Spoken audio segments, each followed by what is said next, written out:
Hi, my name is Brian Hallas, and I'm an abstract digital photographer, and I have a show at Sims Contemporary at 509 West 23rd Street, just off 10th Ave, and it runs from the 13th of May through the 24th. And I have two pieces that are going to be hanging on the outlier wall that I'd love to talk to you about right now. Both images are included in a series called Uncharted Territories. The name of the first piece is called Ephemera 1, and like the others in the series, it's created through a process of layering and filtering on my iPhone.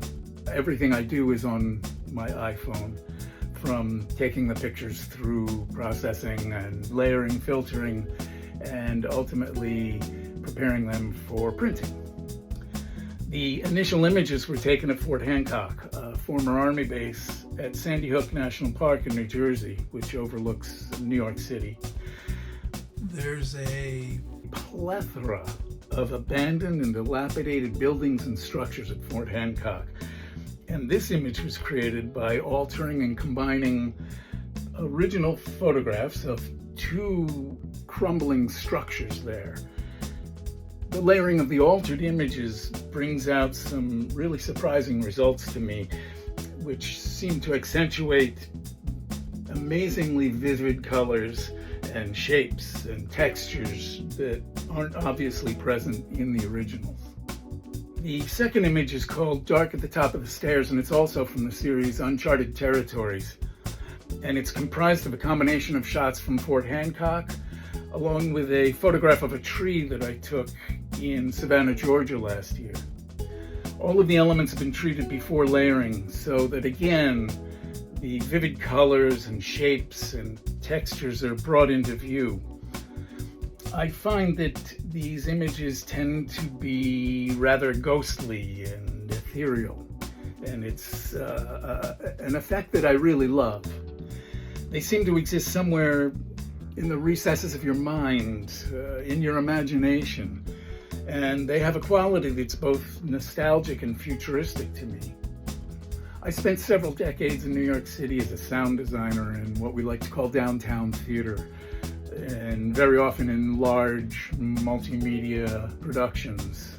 And while being a sound designer, I developed a technique of layering and filtering that I subsequently carried over to photography. And it's this continuity that I find to be really satisfying in my creative scope, my creative life.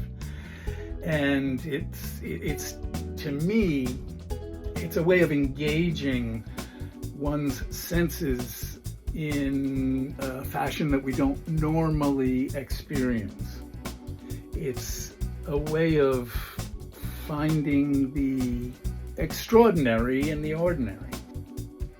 I create mostly to entertain myself, and I'm really pleased to know that others are quite willing to join me on this wild adventure, and it's, to me, become a real respite in this absolutely crazy world we live in. It's surreal art for surreal times. I want to thank you for taking the time to watch this video, and I hope you are inclined to come see my show at Sims Contemporary, where both of these pieces will be hanging on the outlier wall between the 13th of May and the 24th. That's at 509 West 23rd Street, just off 10th Avenue. And please feel free to get in touch and let me know what you think. Thanks again.